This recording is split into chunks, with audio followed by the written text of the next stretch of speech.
Hey friend, Roger Christopherson here again with another first listen review. Just going to be talking about a single release today, but before we get into that, as always, like, share, and subscribe to keep this music alive, because that's kind of what we do here. We just talk about music, and if you're talking about it, you're keeping it alive. It's even better if you're going and checking it out and listening to the stuff we're talking about. But that's what we do here. I do a lot of babbling, and then people comment. We have a great time. If you're not into that, well then, I don't know. Find what you do that you enjoy. But that's what we do here. I don't know what else to tell you. Anyway, yeah, enough of that. There wasn't a whole lot coming out this week, so, well, there was, but I'll rephrase that. There was a lot of stuff I was looking forward to this week, and only one of the things I ended up getting that I actually really enjoy. And I don't really go on here to like just rag on bands and make people angry and piss people off, so it's not really my goal. I like talking about music that I enjoy and love. So I happened to catch this one by accident. I didn't even know it was coming out. So I'm not going to talk about the stuff that I got that I didn't like, but this caught me off guard. I know they already released one single from this album, but I'm talking about Metal Church. And I know they had a single released a month or two ago, and I didn't watch it. I didn't listen to it or whatever. It came on YouTube. And I don't really like ruining it, because sometimes the singles are not a good indication of what the album really is. But every now and then I can't help myself, and I saw this one popped on YouTube last night, and I listened to it. And I'm talking about the song "Brainwash Game." And I know there's a whole revamped personnel and band and everything going on here. Like only one original member, which is Kurt Vanderhoof, and there's probably all kinds of controversy about this. I don't know. I don't really follow that stuff. I don't really read up, what people's. I try to stay away from the comment section in most of these articles. I read an article on something and I just try to stay away from the comment section, because they usually just get me angry that people are that close-minded about things. But anyway, this Metal Church is one of these bands I've been into since day one. I just remember I bought, everything was on LP back in those days, and I just remember buying the very first Metal Church LP and just playing the heck out of that thing. It was funny because I was recently reminded by one of my close friends that he had told me he had never heard Jimi Hendrix, and so I'm like, oh man, you got to hear this Jimi Hendrix. You love Jimi Hendrix, and he was really into metal. So just playing a little harmless little prank on him. I put on Metal Church. And I was playing it for him. He's like, holy crap, this is Jimi Hendrix? This is amazing. I can't believe I've missed out on this all these years. And then, of course, I let the cat out of the bag that it was Metal Church. But I don't know, he just reminded me of that story. It just kind of cracked me up. It's probably more of one of those you had to be there to enjoy it, but I don't care. I'm sharing it anyway. I thought it was pretty funny.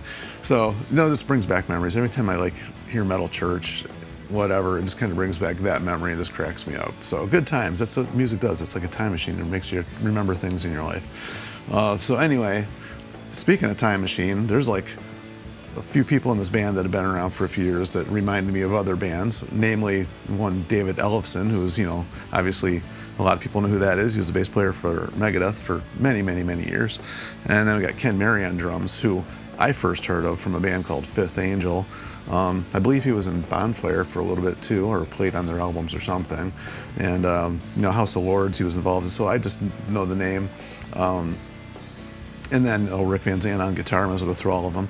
He's been with the band since like 2012-ish, I believe. He's been with them for quite a while, so he's kind of, not a new for this album anyway. He's been around for several years now. And but new on lead vocals, we have Brian Allen, who I wasn't familiar with. I didn't know the name, but heard the voice. I'm like, man, I know that voice. And he was in the band Vicious Rumors for a little bit. Of course, they've changed a lot of members too. So it's probably why I recognize the voice. It's funny because I just did a review of their last album, Congregation of Annihilation. I guess I didn't say just did it. That was going almost on 3 years ago now. And they had a new vocalist on that one, Mark Lopez, who I thought really sounded a lot like the earlier days of Metal Church, and I actually really liked that album. And kind of even reading up on this, kind of surprised to him. He's no longer in the band, but Brian Allen not here on lead vocals, taking over.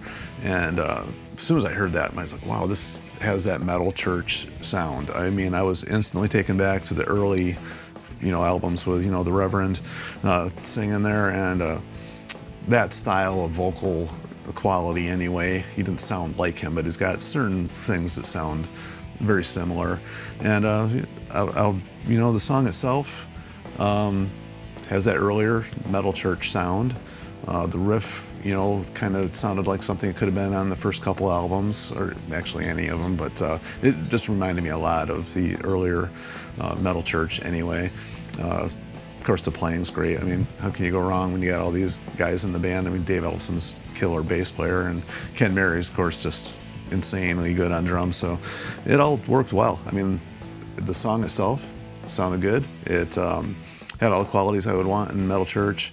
And the vocals, it seems like everybody just really always realized, or focuses, I should say, on the vocals a lot.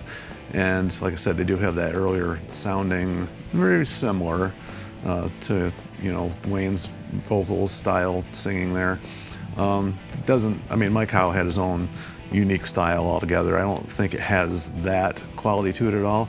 But the one thing I really noticed that I think, I'd have to go back and listen now, but I don't remember hearing much on more recent Metal Church releases, is that really high background vocal part that just kind of gives it that really extra unique quality. Like in the background, you hear the super high harmony part that they did a lot throughout this song. I was like, that is cool. I've missed that. Or even if it's been there, it hasn't been prominent enough for me to take notice of it like this did. So I thought that was really cool. The song itself is good. It's nothing just going to be groundbreaking or anything, but I don't need that for Metal Church. I just want a good metal album, cool songs, cool riffs. This had it. Kurt does his other thing with Presto Ballet that he does that other weird stuff in, which I really like too. Actually, I really like Presto Ballet. It's a good band, but saves the metal riffs for Metal Church. And it's a really cool riff. Like I said, nothing groundbreaking, but it's a cool riff. It was memorable. Vocal part was memorable. I really liked it. So I don't really have much more to add to that, but I am really looking forward to this album now. So I guess in this instance, the single did what it was supposed to do. It got me excited for the album, which sometimes it doesn't do. There's a couple I can think of recently, bands that I heard the singles, I'm like, not as excited about the album anymore. So that's why I kind of tend to steer away from that stuff. But this one did what it was supposed to do. It made me excited for the album. So anyway, that's about all I got for this one. As always, I ask you to share, or I already did that. I ask you to comment, to share your thoughts, what you think of this one. What do you think of Metal Church themselves? Do you think it's cool that these guys are in the band? The new guys, you think that'll breathe new life into it? I think it did actually a little bit for this one. So, share what you think. Any cool Metal Church stories you want to share? That's what this place is all about. So, until the next single or the album, who knows what comes first? I guess we'll find out. And until then, we'll see you.